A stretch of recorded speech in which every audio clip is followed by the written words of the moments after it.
জাতির উদ্দেশ্যে দেয়া প্রধান উপদেষ্টার ভাষণ একটি দলের পক্ষে অনুগত থাকার বহিঃপ্রকাশ মাত্র। এর মাধ্যমে নিরপেক্ষতা হারিয়েছে সরকার, এমন মন্তব্য করেছেন জামায়াতের নায়েবে আমির ডাক্তার সৈয়দ আব্দুল্লাহ মোহাম্মদ তাহের। ৮ দলের যৌথ সংবাদ সম্মেলনে তিনি অভিযোগ করেন, সরকারকে ভুল পথে নিয়ে যাচ্ছে ৩ উপদেষ্টা। এদের পদত্যাগও দাবি করেন তিনি। দর্শক আরও জানাচ্ছেন শাহিদুজ্জামান সাকিব। জাতির উদ্দেশ্যে প্রধান উপদেষ্টার ভাষণের পর করণীয় ঠিক করতে বৃহস্পতিবার রাতে বৈঠকে বসে ৫ দফা দাবিতে আন্দোলনরত ৮ দল। আনুষ্ঠানিক প্রতিক্রিয়া জানাতে শুক্রবার সকালে সংবাদ সম্মেলন করেন তারা। জামায়াতের নায়েবে আমির আব্দুল্লাহ মোহাম্মদ তাহের অভিযোগ করেন, একটি দলের স্বার্থে সংস্কারে ব্যাপক পরিবর্তন এনেছে সরকার।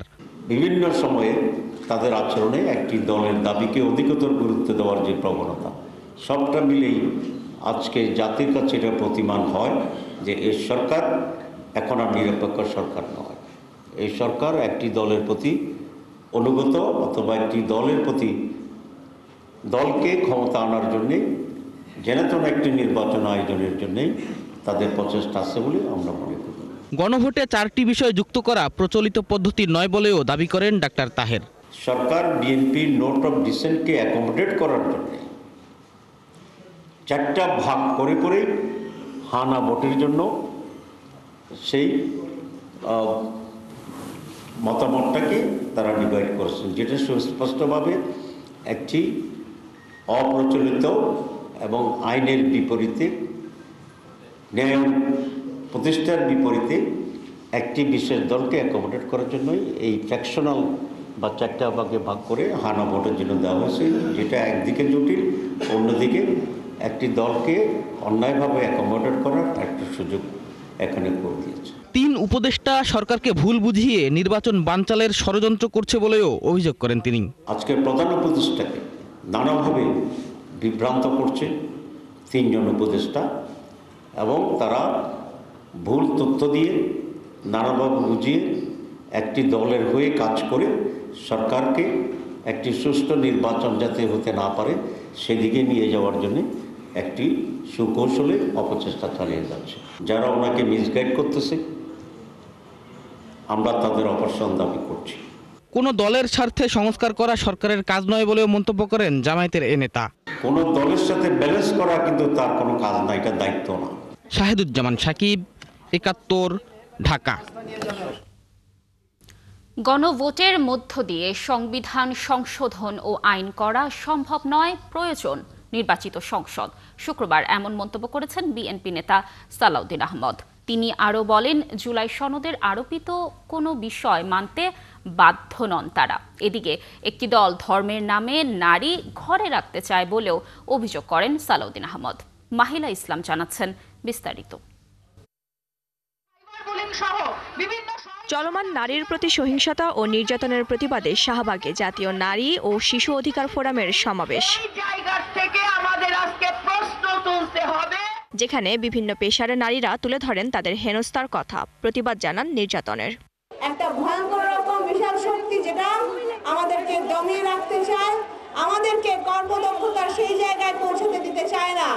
যারা আপনারা এই ধরনের কথা বলছেন, আপনারা প্রস্তুত থাকেন, আগামী দিনে ভোটের জন্য প্রস্তুত থাকবেন, আগামী দিনে নারীদের অধিকারের জন্য প্রস্তুত থাকবেন। ঘর সামলাবো না বাইরে থাকবো, সেটা একান্তই আমাদের ব্যক্তিগত স্বাধীনতার বিষয়। আমাদের সিদ্ধান্ত আমাদেরকে নিতে দিন।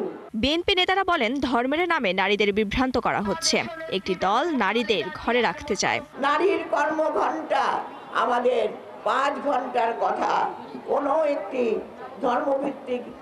ধর্মভিত্তিক রাজনীতি করে তারা বলছেন, তারা নারীদেরকে ভিতরে ঢুকিয়ে দেওয়ার চেষ্টা করছেন। যারা ধর্মের নামে ব্যবসা করে, রাজনীতির ব্যবসা করে এবং বিভিন্ন রকমের জান্নাতের টিকিট বিক্রি করে রাজনীতি করতে চায়, ভোটের বৈতরণী পার হতে চায়, তাদের হাতে আজকে নারীরা নির্যাতিত হচ্ছে। সালাউদ্দিন আহমদ কথা বলেন জুলাই সনদ বাস্তবায়ন নিয়েও। তিনি বলেন, সংসদের বাইরে কোনো কিছু করা সম্ভব নয়। গণভোটের মধ্য দিয়ে আইন প্রণয়ন করা হয়ে যাবে না, গণভোটের মধ্য দিয়ে সংবিধান সংশোধন হয়ে যাবে না। তার জন্য যে অবশ্যই জাতীয় সংসদ গঠিত হতে হবে। জাতীয় সংসদের সার্বভৌমত্বকে ডিকটেট করানোর মতো কোনো প্রস্তাব, কোনো আরোপিত বিষয় থাকতে পারে না, সেটা আমরা পুনরুচ্চারণ করছি। আর সইয়ের পর জুলাই সনদের নতুন বিষয় যুক্ত করা হলে জনগণ তা মেনে নেবে না বলেও হুঁশিয়ারি তার। আরোপিত আইন দিয়ে, আদেশ দিয়ে, যে কোনো রকমের জবরদস্তিমূলক প্রস্তাব দিয়ে জাতীয় সংসদের সার্বভৌমত্বকে আমরা হস্তক্ষেপ করাতে দিতে চাই না। মাহিলা ইসলাম, ৭১, ঢাকা। কার্যক্রম নিষিদ্ধ থাকায় আওয়ামী লীগ নির্বাচনে অংশ নিতে পারবে না বলে জানিয়েছেন অন্তর্বর্তী সরকারের প্রধান উপদেষ্টা অধ্যাপক ডক্টর মোহাম্মদ ইউনূস। শুক্রবার প্রধান উপদেষ্টার প্রেস উইং থেকে এ তথ্য জানানো হয়েছে। বৃহস্পতিবার যুক্তরাজ্যের আন্তর্জাতিক উন্নয়ন মন্ত্রী ব্যারোনেস জেনি চ্যাপম্যানের সঙ্গে এক বৈঠকে এমনটাই জানান প্রধান উপদেষ্টা। তিনি বলেন, সন্ত্রাস বিরোধী আইনের অধীনে কার্যক্রম স্থগিত থাকায় আওয়ামী লীগ নির্বাচনে অংশ নিতে পারবে না এবং নির্বাচন কমিশন পরবর্তীতে নিবন্ধিত রাজনৈতিক দলের তালিকা থেকে দলটিকে বাদ দিয়েছে। আসন্ন নির্বাচন অংশগ্রহণমূলক হবে জানিয়ে তিনি বলেন, এবারে নির্বাচনে 10 লাখ তরুণ ভোটার নিজেদের ভোটাধিকার প্রয়োগ করবেন, যারা গত 16 বছরে আওয়ামী লীগের দুঃশাসনের সময় অনুষ্ঠেয় 3টি সংসদ নির্বাচনে ভোট দিতে পারেননি। জুলাই সনদের প্রসঙ্গ টেনে তিনি বলেন, জুলাই সনদ বাংলাদেশের জন্য একটি নতুন সূচনা, যা গত বছরের ঐতিহাসিক জুলাই আগস্ট গণ অভ্যুত্থানে অংশগ্রহণকারী লাখ লাখ মানুষের আকাঙ্ক্ষার প্রতিফলন ঘটাবে।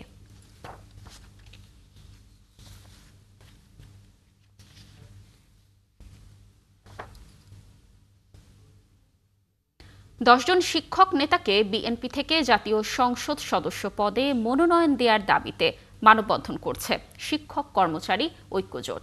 শুক্রবার বিএনপির কেন্দ্রীয় কার্যালয়ের সামনে তারা এই কর্মসূচি পালন করেন। তারা বলেন, অন্য পেশাজীবীদের থেকে মনোনয়ন দেয়া হলেও শিক্ষকদের থেকে দেয়া হয়নি। এ সময় তারা দাবি করেন, শিক্ষকদের অধিকার আদায়ের জন্য হলেও বিএনপির ভারপ্রাপ্ত চেয়ারম্যান যেন শিক্ষকদের মনোনয়নের কথা বিবেচনা করেন। শিক্ষকদের মধ্যে থেকে মনোনয়ন না দিলে সামনে কঠোর আন্দোলনেরও হুঁশিয়ারি দেন তারা।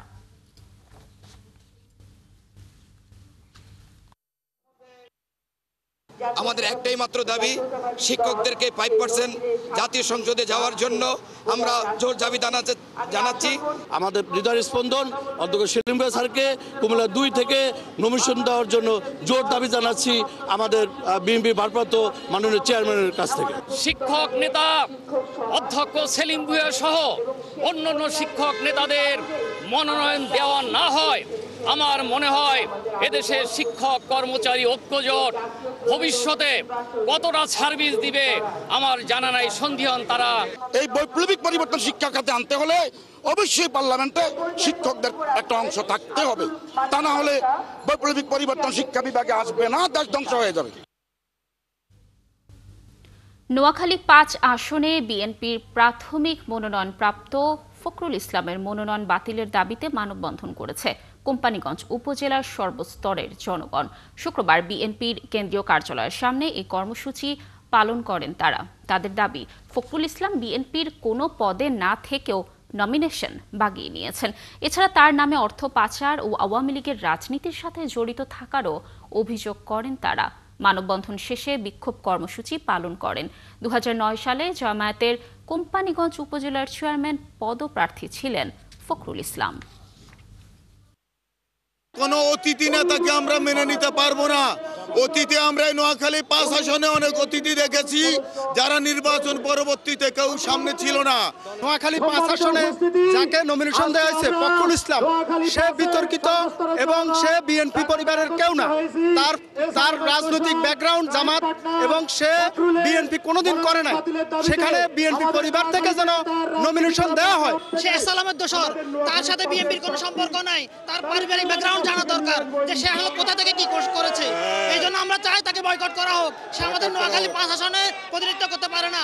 এই সালামের ক্রাইম পার্টনার এবং ফদ্দা লাইফ ইন্স্যুরেন্সের টাকা আত্মসাৎকারী, এদেরকে কখনোই আমরা চাই না নোয়াখালী 5-এ। আগামী নির্বাচন নিয়ে এখনই ভাবতে শুরু করেছেন লালমনিরহাটের নারীরা। তারা চাইছেন উৎসবমুখর নির্বাচনী পরিবেশ, যেখানে পূর্ণ নিরাপত্তায় ভোট দিতে পারবেন। তারা এমন প্রার্থীকে বেছে নিতে চান যারা নারী উন্নয়ন, নারীদের স্বাধীনতা ও নিরাপত্তার নিশ্চয়তা দেবেন। মিলন পাটোয়ারির তথ্য ছবিতে জানাবো লালমনিরহাটের নারীদের নির্বাচনী ভাবনা। 3টি সংসদীয় আসন নিয়ে গঠিত লালমনিরহাট জেলায় এবার ভোটার সংখ্যা 11,28,550 জন। এর মধ্যে নারী ভোটার রয়েছেন 5,64,030 জন। এই ভোটাররা এখন অধীর আগ্রহে আছেন আসন্ন নির্বাচনের। নারী ভোটাররা চান ভোটের সুষ্ঠু পরিবেশ নিশ্চিত হোক, সেই সাথে চান স্বাধীন মত প্রকাশের অধিকার। সমাজে যেন নারীরা আর পিছিয়ে না যায়, বৈষম্যের শিকার না হয়। যারা আমাদের নিরাপত্তা দিতে পারবে, নারীকে যারা সম্মান করতে পারবে, নারীদের আসন বৃদ্ধি করতে পারবে, আমরা এমন প্রার্থীকেই সংসদে চাচ্ছি দেখতে। অনেক নারী ভোটার বলছেন বিগত সরকার নারী উন্নয়নের কোনো কাজ করেনি, তাই এবার পর্যবেক্ষণের মাধ্যমে প্রার্থী নির্বাচন করবেন তারা। যেহেতু অর্ধেক নারী অর্ধেক পুরুষ, আমরা চাই নারীরা অর্ধেকের মধ্যেই যেন থাকতে পারি বা তারও বেশি থাকতে পারি, এইটা আমাদের প্রত্যাশা থাকবে এই সরকারের কাছে। আর শিক্ষক, আইনজীবী, এনজিও কর্মী সহ সব স্তরের নারীদের দাবি সংসদে নারীর আসন বাড়ানোর। পাশাপাশি চাইছেন নারী নির্যাতন বন্ধ ও নারী পুরুষের বৈষম্য দূর হোক। আমি একজন নারী হিসেবে আসলে চাচ্ছি যে সামনে এমন একজন আমরা সরকার নির্বাচিত করতে চাই যেখানে নারীর অবদান থাকবে যথেষ্ট। এদিকে তিস্তা ধরলার ভাঙনের শিকারে সর্বশান্ত এ অঞ্চলের মানুষ, বিশেষ করে নারীরা আছেন সবচেয়ে ভোগান্তিতে। তারাও চান একটি স্বাধীন বৈষম্যহীন রাষ্ট্র। আমাদের যে নিরাপত্তা দেবে, আমরা সেই রকম সরকার এবং সেই রকম প্রধানমন্ত্রী অবশ্যই আমরা চাই, যে আমাদের নারীদের ভাগ্যের উন্নয়ন করবে একেবারে তৃণমূল থেকে। আর নারীরা যেন নিরাপত্তার সাথে ভোট কেন্দ্রে যেতে পারেন, সেই নিশ্চয়তার আশ্বাস দিলেন নির্বাচন কর্মকর্তা। মাঠ পর্যায়ে যে প্রশিক্ষণগুলো নিব, সেক্ষেত্রেও নারীদের যে নিরাপত্তার বিষয়টি এবং তারা যাতে সুশৃঙ্খলভাবে এবং স্বতঃস্ফূর্তভাবে ভোট দিতে পারেন, সেজন্য আমাদের প্রশিক্ষণের প্রচারণাটুকু থাকবে। এবারে নির্বাচনে যোগ্য প্রার্থীকে নির্বাচিত করতে চান লালমনিরহাটের নারী ভোটাররা, যারা নারী বান্ধব সরকার গঠন করবে। মনিরা কাজরি, ৭১।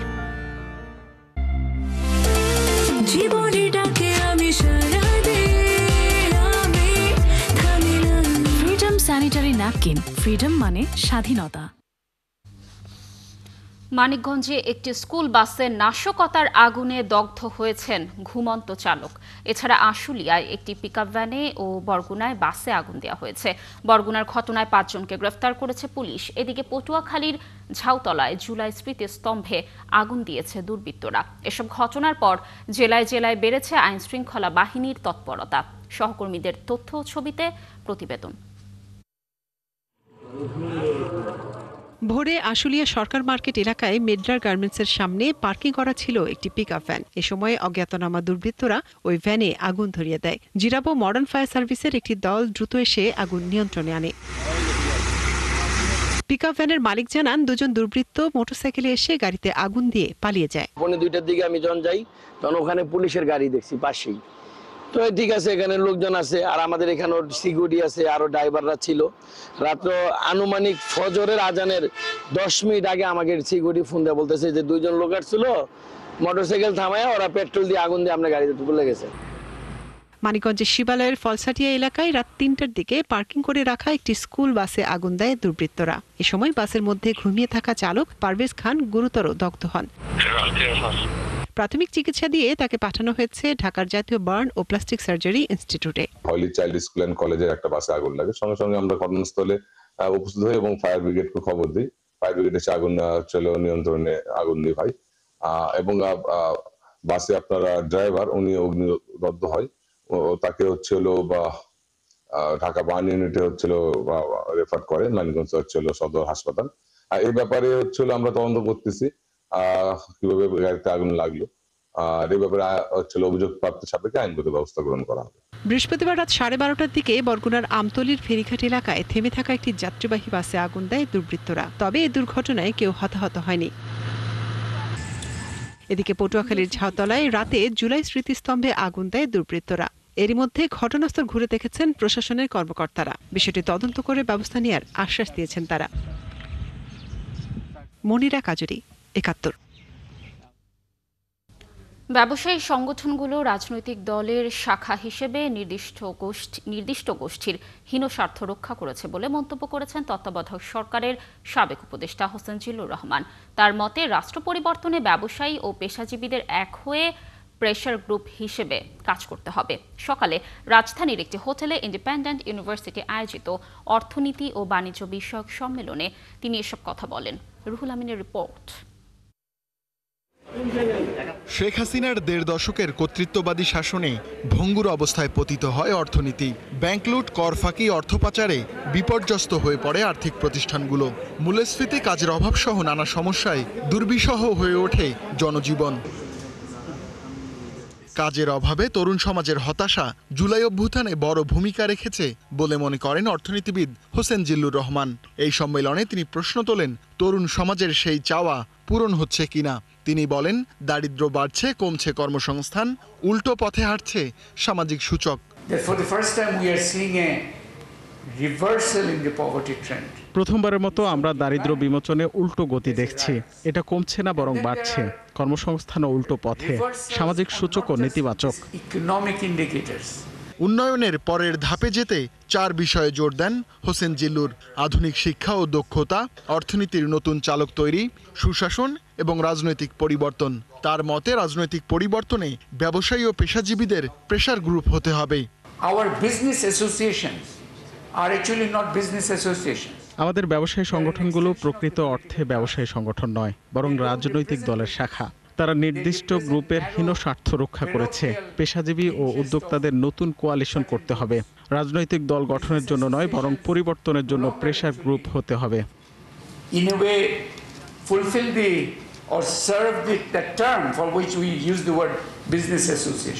আলোচনায় মূল্যস্ফীতি কমাতে টাকার প্রবাহ নিয়ন্ত্রণের পাশাপাশি বাজার ব্যবস্থার উন্নয়নেও জোর দেন বক্তারা। রুহুল আমিন, ৭১, ঢাকা। কার্গো ভিলেজের সুরক্ষিত ভল্টের তালা ভেঙে অস্ত্র ও মূল্যবান সামগ্রী চুরি হলেও কিছুই টের পায়নি নিরাপত্তার দায়িত্বে থাকা বিমান, পুলিশ ও আনসার সদস্যরা। সবকিছু স্বাভাবিক রয়েছে বলে রেজিস্টারে লিপিবদ্ধ করেন তারা। ডিউটি রেজিস্টার থেকে মিলেছে এমন তথ্য। এদিকে অস্ত্র, গোলা বারুদ চুরি, ধামাচাপা দিতে সময় ক্ষেপণের কৌশল নেয়ার অভিযোগ উঠেছে বিমানের বিরুদ্ধে। 2 সপ্তাহ পেরিয়ে গেলেও মামলা করেনি সংস্থাটি। রুহুল আমিনের রিপোর্ট। 27 অক্টোবর বিকেল 4টা থেকে 28 অক্টোবর ভোররাত যেন বিমানবন্দরের কার্গো ভিলেজের এক অন্ধকার অধ্যায়। কোনোভাবেই যার রহস্যের জট খুলছে না। সেই রাতের ডিউটি রোস্টার উদ্ধার করেছে 71 টেলিভিশন। 2 শিফটে বাইরের গেটে মূল দায়িত্বে ছিলেন বিমান সিকিউরিটির তাজিম খান, ছিলেন পুলিশ ও আনসার সদস্যরাও। বিকেল 4টা থেকে ভোর 6টা 4 মিনিট পর্যন্ত তারা দফায় দফায় ভল্ট পরিদর্শন করেন। সবকিছু ঠিক বলে মতামত দিয়ে দায়িত্ব হস্তান্তর করেন। পরবর্তী নিরাপত্তারক্ষী রফিকুল ইসলাম সকাল 7টায় দায়িত্ব নেয়ার নোট দেন।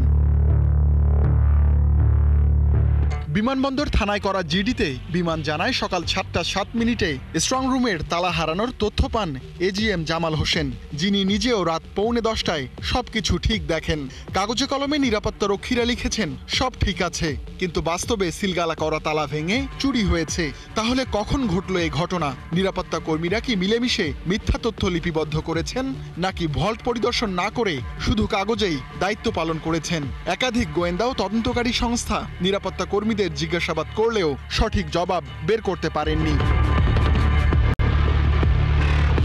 2 সপ্তাহ পেরিয়ে গেলেও চুরি যাওয়া পণ্যের তালিকা করতে পারেনি বিমান, করেনি মামলাও। ফলে জোর নেই পুলিশি তদন্তে।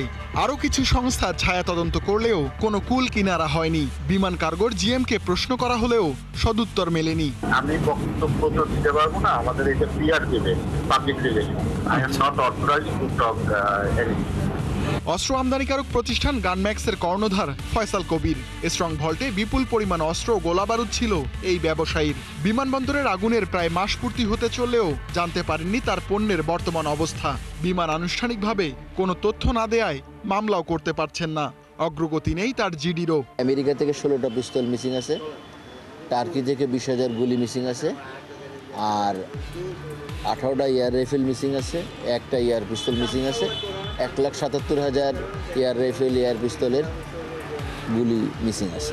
নিরাপত্তা বিশেষজ্ঞরা বলছেন এই বিপুল পরিমাণ অস্ত্র গোলা বারুদ দ্রুত উদ্ধার করা না গেলে নেতিবাচক প্রভাব পড়বে আইন শৃঙ্খলা পরিস্থিতির উপর। এইটা দেশের স্বার্থে অবশ্যই এটাকে গুরুত্ব করা উচিত এবং সংশ্লিষ্ট যারা আছে এর সাথে যারাই প্রত্যক্ষ এবং পরোক্ষভাবে এর সাথে সম্পৃক্ত দৃষ্টান্তমূলক শাস্তি দিতে হবে এবং দৃষ্টান্তমূলক শাস্তি যদি না হয় এই ঘটনা চলবে। ভল্টের নিরাপত্তা নিশ্চিতে ব্যর্থতা ও রেজিস্টারে মিথ্যা তথ্য লিপিবদ্ধ করেও বহাল তবিয়তে আছেন বিমান ও সংশ্লিষ্ট নিরাপত্তা রক্ষীরা। বিমানের কার্গো নিরাপত্তা শাখার কর্মকর্তারা এখন দায়ভার অন্যের ঘাড়ে চাপানোর চেষ্টা করছেন, যার প্রমাণ মিলেছে বিমান সচিব বরাবর লেখা চিঠিতে। রুহুল আমিন, ৭১, ঢাকা। আগামী ১৭ নভেম্বর থেকে ঘরে বসে ভূমি সংক্রান্ত সব ধরনের সেবা পাবেন জমির মালিকরা। এসব অনলাইন সেবায় ঢাকায় পাইলটিং এর পর সারা দেশে একযোগে কার্যক্রম শুরু করে ভূমি মন্ত্রণালয়। সেবার মান উন্নত করতে সফটওয়্যার আরও উন্নত করা হচ্ছে। এসব তথ্য জানিয়ে ভূমি মন্ত্রণালয়ের সিনিয়র সচিব ৭১কে বলেন, ভোগান্তি কমানোই তাদের মূল লক্ষ্য। এদিকে ২০২৪-২৫ অর্থ বছরে এ যাবৎকালে সর্বোচ্চ ১,১৫৪ কোটি টাকা ভূমি উন্নয়ন কর আদায় করেছে ভূমি মন্ত্রণালয়। বিস্তারিত শারমিন নীরার রিপোর্টে। জমি মানুষের সম্পদ, তবে জমি বা ভূমি রক্ষায় ভোগান্তি যেন সবচেয়ে বেশি। ২০২০ সালে ভোগান্তি কমাতে তৎকালীন অনলাইন নির্ভর কিছু কাজ শুরু হলেও তার সুফল পুরোপুরি পায়নি মানুষ।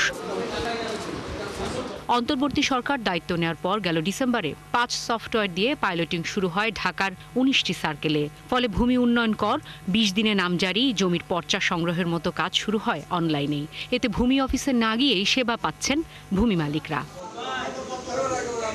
এবার কেবল রাজধানী নয়, আরও উন্নত সফটওয়্যারের মাধ্যমে আগামী ১৭ নভেম্বর থেকে সারা দেশের মানুষ এই সেবার আওতায় আসছে। ভূমি উন্নয়ন কর দেওয়া যাবে সফটওয়্যারের মাধ্যমে এবং এটা খুব কম সময়ের মধ্যে।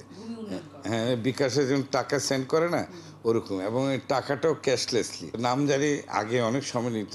আমরা জনগণের হয়রানি কমানোর জন্য বলে একটা স্ট্যান্ডার্ড টাইম ঠিক করেছিলাম। আমরা নতুন সফটওয়্যার যেটা আমরা আগামী ১৭ তারিখে লঞ্চ করবো। ১৭ তারিখে না, ওই সফটওয়্যারটাই আমরা সারা দেশে করছি, শুধু কিছু ইমপ্রুভ করেছি। সিনিয়র সচিব জানান, ভূমি অফিসে সেবা গ্রহণকারী না গেলে দুর্নীতি অনেকটা কমে আসবে। ভূমি অফিসে না গেলে ভূমি কর্মকর্তার মানে তার যে দুর্নীতি বা তার ইচ্ছা করে যে মানুষকে হয়রানি করার সেই সুযোগ তো আর সে পাচ্ছে না। এই সরকার দায়িত্ব নেওয়ার পর ভূমি কর আদায়ে সব রেকর্ড ভেঙেছে। ২০২৪-২৫ অর্থ বছরে কর আদায় হয়েছে ১১০০ কোটি টাকার বেশি, যুক্ত করলেন এই কর্মকর্তা। গত বছরে আমরা ১১৫৪ কোটি টাকা রাজস্ব আদায় করেছি শুধু ভূমি উন্নয়ন খাত থেকে, ভূমি উন্নয়ন কর হিসাবে, যেটা সবচেয়ে বেশি। আগের বছরের চেয়ে ২২ কোটি, খুব বেশি না, কিন্তু এটা হচ্ছে হাইয়েস্ট। জানান ১৬১২২ এই নম্বরে ফোন করে ভূমি সংক্রান্ত যে কোনো তথ্য জানা যাবে। শারমিন নীরা, ৭১, ঢাকা। ঢাকা দক্ষিণ সিটি কর্পোরেশনের ব্যর্থ প্রকল্প নতুন করে ফের আনা হলো। ঢাকায় আবারও বসিয়েছে মিনি ওয়েস্ট বিন। চুরি ঠেকাতে স্টিলের পরিবর্তে এবার কংক্রিট ও ফাইবারের মিনি ওয়েস্ট বিন বসিয়েছে কর্তৃপক্ষ। মঙ্গলবার পাইলট প্রকল্প হিসেবে রাজধানীর সায়দাবাদ বাস টার্মিনালে বসানো হয়েছে ২৮টি কংক্রিটের বিন। কর্মকর্তাদের দাবি, এই মিনি ওয়েস্ট বিন ৫০ বছর টেকসই হবে। পাইলট প্রকল্প সফল হলে কার্যকরের পরামর্শ নগর পরিকল্পনা বিশ্লেষকদের। বিস্তারিত সুমন মাহমুদের রিপোর্টে। ২০১৬ সালে ঢাকার ২ সিটি কর্পোরেশন এলাকায় ফুটপাতে ১১,০০০ মিনি ডাস্টবিন বসানো হয়েছিল। প্রায় ৬ কোটি টাকা ব্যয়ে ইস্পাত ও স্টিলের তৈরি মিনি ওয়েস্ট বিনগুলো সবগুলো ২ বছরের মধ্যে চুরি হয়ে যায়। নিরাপত্তা ফিচার ও যথেষ্ট টেকসই না হওয়ায় এই প্রকল্পের অর্থ ব্যয় নিয়ে ওঠে নানা প্রশ্ন। আবারও সেই ব্যর্থ ও অর্থ অপচয়কারী মিনি ডাস্টবিন প্রকল্প নতুন করে পাইলটিং শুরু করেছে ঢাকা দক্ষিণ সিটি কর্পোরেশন। রাজধানীর সায়দাবাদ বাস টার্মিনাল এলাকায় ২৮টি মিনি ওয়েস্ট বিন বসিয়েছে সংস্থাটি। এই বিনগুলো কংক্রিট ও ফাইবারের তৈরি। কর্তৃপক্ষের দাবি, নাগরিকরা এতে আবর্জনা ফেলবে। মোটামুটি এখন টার্মিনাল আগে থেকে একটু সুন্দর লাগে, প্লাস মনে করেন যে মানুষ যদি একটা আবর্জনা এদিক সেদিক ফেলতে যায়, এটা দেখলে এটার ভিতরেই ফেলায়। বোতল টোতল আবিজাবি জিনিসপত্র এখন এখানে ফেলে, বাইরে ফেলে না। অনেক ভালো উদ্যোগ, আরও আগে নেওয়ার দরকার ছিল। তাকে পরিবেশ সুন্দর পরিবার দূষিত থেকে আমরা বাঁচবো। ডিজাইনটা খুব চমৎকার হয়েছে, কিন্তু ঘটনা হয়েছে এটা যদি রাখতে হইব, আমাদের যত্ন সহকারে রাখতে হইব, এটা সবারই দায়িত্ব। সিটি কর্পোরেশন বলছে এক একটি ডাস্টবিনের ওজন 300 কেজিরও বেশি, যা চুরি হওয়া ঠেকাবে। এটি টিকবে 50 বছরেরও বেশি সময়। সায়দাবাদ টার্মিনালের ভিতরের অবস্থা দেখি, আমরা দেখলাম যে আমরা যদি এখানে যদি পাইলট প্রজেক্টটা করতে পারি, ডাস্টবিনগুলো যদি এখানে স্থাপন করতে পারি, তাহলে হয়তো নাগরিকদেরকে একটা সুযোগ করে দেওয়া, যে তাদেরকে একটা স্পেস দিতে হবে যে ময়লাগুলি কোথায় ফেলবে। পাইলট প্রকল্প বাস্তবায়িত হলে ঢাকা দক্ষিণ সিটি কর্পোরেশনের বড় বড় মার্কেট এবং ব্যস্ত এলাকাগুলোতে এই ওয়েস্ট বিন বিস্তারের কথা বলছে। সবচেয়ে বড় বিষয় হলো যে আমরা ইতিপূর্বে বেশ ডাস্টবিন আমরা অনেকবারই দিয়েছি, কোনো ক্ষেত্রে এগুলো আসলে বিভিন্ন কারণে কোনো কারণে এগুলো আবার মিসিং হয়ে যাচ্ছে। 10 বছর আগে 2 সিটি কর্পোরেশন রাজধানী জুড়ে বিন বসিয়ে ব্যর্থ হয়েছে। তাই জনগণের অর্থ ব্যয় করার আগে ভালো করে পরীক্ষা নিরীক্ষার তাগিদ বিশ্লেষকের। স্থানীয় জনগণ এই বিনগুলো ব্যবহার করতে পারবে কিনা, এতে আমাদের যে ওয়েস্ট ডিসপোজালের ক্ষেত্রে আমরা কতটুকু বেশি সাফল্য আনতে পারবো, এই বিষয়গুলো বিবেচনায় আনা হয়নি। এবং সেই প্রকল্পটা আলটিমেটলি পুরোটাই ফেল করলো। মাঝখান থেকে আমাদের ট্যাক্সের টাকার অর্থগুলো পুরোটাই জলে গেল। তো এখন কর্পোরেশন পাইলটিং অংশ হিসেবে বিনগুলোর তার যে কোয়ালিটি এবং তার যে ম্যাটেরিয়ালস পরিবর্তন এনেছে, সেটা সাধুবাদযোগ্য। সড়কে চলাচলের পথে মানুষের প্রয়োজনে উৎপাদিত হয় বর্জ্য। সেই আবর্জনা ফেলতে ফুটপাতে মিনি ওয়েস্ট বিনের ব্যবহার বিশ্বের অনেক দেশেই দীর্ঘদিন ধরে চলছে। তবে বাংলাদেশের অতীতের অভিজ্ঞতা সুখকর নয়। সুমন মাহমুদ, 71, ঢাকা। বাজারে বাড়ছে শীতকালীন আগাম শাকসবজির সরবরাহ, আর ক্রেতারা বলছেন দাম এখনও সাধারণ ক্রেতার নাগালের বাইরে। বেশিরভাগ সবজির কেজি প্রতি বিক্রি হচ্ছে 60 টাকার উপরে। এদিকে কৃষকের পাইকারি বাজারে গিয়ে দেখা গেছে তার কাছ থেকে কেনা সবজি ভোক্তার কাছে পৌঁছাতে দাম বাড়ছে 50%, যে কারণে বাজার থেকে কৃষক বা ক্রেতা কেউই স্বস্তি পাচ্ছেন না। রাকিব হোসেনের রিপোর্ট। ঢাকার কাছে কেরানীগঞ্জের কলাতিয়া বাজার। সূর্য ওঠার আগেই কৃষক, পাইকার ও খুচরা বিক্রেতাদের হাঁকডাকে জমে ওঠে বাজারটি। এলাকার লোকজনের পাশাপাশি ঢাকার বিভিন্ন জায়গা থেকে তাজা শাকসবজি সংগ্রহে এখানে আসেন ব্যবসায়ীরা। ক্রেতা বিক্রেতারা বলছেন গেল সপ্তাহের তুলনায় বাজারে মিষ্টি কুমড়া, লাউ, ফুলকপি, ধনিয়া, লাল শাক সহ শীতের সব সবজির সরবরাহ বেড়েছে। কৃষকরা সরাসরি এসে এখানে সবজি বিক্রি করছেন। ধনিয়া পাতা করছি, কপি করছি, সিম করছি, লুবা করছি। 3টা ফসলে তো আমি লাখ টাকা উপরে বিক্রি করতে পারবো। আজকে শসা বিক্রি করছি 2800 টাকা মন, 70 টাকা কেজি। আর পটল বেচছি 80 টাকা কেজি। পাইকার ও খুচরা বিক্রেতাদের দাবি সরবরাহ বাড়ার কারণে কমেছে সবজির দর। দ্রুত দাম আরো কমবে। নিচা জায়গাগুলো আছে, এগুলো সবজি আবাদ করছে, সবজি উৎপাদন হইতেছে, কমে যাবো ইনশাল্লাহ, আল্লাহ যদি চায়। আমরা সিমটা বেচছি 80 টাকা কেজি, লাউটা 50 টাকা পিস, মিষ্টি মূলা বেচছি 40 টাকা কেজি। গৃহস্থের বাজার ওরাই মিলাইছে, এটা কোনো ব্যাপারীর বাজার না। ওরা মানে এই এলাকার টাটকা একদম ফ্রেশ সবজি এখানে। এদিকে ঢাকার আটিবাজার, মোহাম্মদপুর টাউন হল সহ একাধিক বাজার ঘুরে দেখা গেল কেরানীগঞ্জের কৃষকের বাজার থেকে ভোক্তার হাত পর্যন্ত পণ্য পৌঁছাতে দাম বেড়েছে 50%, যে কারণে পণ্যের দর নিয়ে অস্বস্তি কাটছে না কৃষক বা ভোক্তার। সিম 130, 120, 130 টাকা নিচে কিনতে পারতেছি না। এই যে ফুলকপি একটা যতটুকু তার দাম বলে 50 টাকা, 40 টাকা। এই ফুলকপি দিয়ে এক বেলা হয়। এই ফুলকপি পাইকারি বাজার কেন 40 টাকা সর্বোচ্চ, 30 টাকা 40 টাকা, এনে 70 টাকা 80 টাকা। ভেন্ডি, ঢেঁড়স যা কিছু বলে সবকিছু একই অবস্থা। আমরা সর্বোচ্চ কেজিতে 10 টাকা লাভ করি। ধরেন পটল কেনা 70, বেচি 80, লাউ কেনা 65, বেশি 70, বিকালে 70 বেচা লাগে, এখন 80 বেচতেছি। বাজারে উঠেছে নতুন আলু, তবে দাম পুরনো আলুর চেয়ে 5 গুণ বেশি। পেঁয়াজের ক্ষেত্রে এই চিত্র ভিন্ন। পুরনো পেঁয়াজের চেয়ে নতুন পেঁয়াজ বিক্রি হচ্ছে কম দামে। রাকিব হোসেন, 71, ঢাকা। ডিসেম্বরের আগে রাজধানীতে শীতের দেখা মিলছে না, তবে চলতি মাসেই দিন রাতের তাপমাত্রা পার্থক্য এসেছে বলছে আবহাওয়া অফিস। নভেম্বর কিংবা ডিসেম্বরে ঢাকার গড় তাপমাত্রা কিছুটা বেশি থাকবে বলেও জানান প্রতিষ্ঠানটির কর্মকর্তারা। তবে রাজধানীর বাইরে ইতোমধ্যেই তাপমাত্রা কমে আসতে শুরু করেছে। জানুয়ারিতে শৈত্যপ্রবাহের দেখা মিলবে বলেও জানায় আবহাওয়া অফিস। শারমিন নীরা রিপোর্ট। কুয়াশায় ঢাকায় ছবি বলে দেয় কার্তিক বিদায় নিচ্ছে। এর মধ্যে দেশের উত্তরাঞ্চলের জেলাগুলোতে শীত পড়তে শুরু করেছে। ঠান্ডা পড়ছে, ওই ঠান্ডা অনুযায়ী ওই পাতলা কাঁথা দিয়ে ঢাকা হয় না। আবহাওয়া দেখা যাচ্ছে গাড়িগুলো লাইট চালা চলতেছে। আজকে দেখলাম অনেক কুয়াশা, শীতের জায়গা পাশে হিমালয় পাহাড়, এই জন্য শীতে আমাদের নামে গেছে। সন্ধ্যার পরে, সন্ধ্যার আগে, সন্ধ্যার পরে অনেক ঠান্ডা লাগে। ঘনবসতি, যানবাহনের চাপ সহ নানা কারণে রাজধানী ঢাকায় শীতের দেখা মিলতে হয়তো সময় কিছুটা বেশি লাগবে। যদিও দিনে কিছুটা গরম অনুভূত হলেও রাতের তাপমাত্রা কমে আসছে। ডিসেম্বরের আগে রাজধানীতে ওই অর্থে শীতের দেখা মিলছে না। শীতের সময় কুয়াশা না পড়লে বা আকাশ মেঘলা না থাকলে ঢাকাতে শীতটা ওইভাবে অনুভূত হয় না, কিন্তু অর্থাৎ শীতটা আপনার তখনই অনুভূত হবে যখন দিনের তাপমাত্রাটা কমে, সময় যত গড়াবে শীতের তীব্রতাটা তত বাড়তে থাকবে এবং ডিসেম্বর জানুয়ারি মাসে শীতটা বেশি হবে নভেম্বরের তুলনায়। এই সময় বৃষ্টিপাতের তেমন সম্ভাবনা নেই। আগাম বার্তা দিয়ে কর্মকর্তা বলছেন এবছরও শৈত্যপ্রবাহের কবলে পড়বে দেশ। তবে ডিসেম্বর জানুয়ারি মাসে শৈত্যপ্রবাহ থাকবে। তবে জলবায়ু পরিবর্তনের প্রভাবে এবার শীতে গড় তাপমাত্রা কিছুটা বেশি থাকবে বলে জানান তিনি। নভেম্বর মাসে গড় তাপমাত্রা হচ্ছে 19.2 ডিগ্রি। আমরা আশঙ্কা করছি যে এই নভেম্বর মাসের যে তাপমাত্রাটা সেটা গড় তাপমাত্রা বা স্বাভাবিক তাপমাত্রা থেকে কিছুটা বেশি থাকতে পারে। তবে শারমিন মীরা, ৭১, ঢাকা।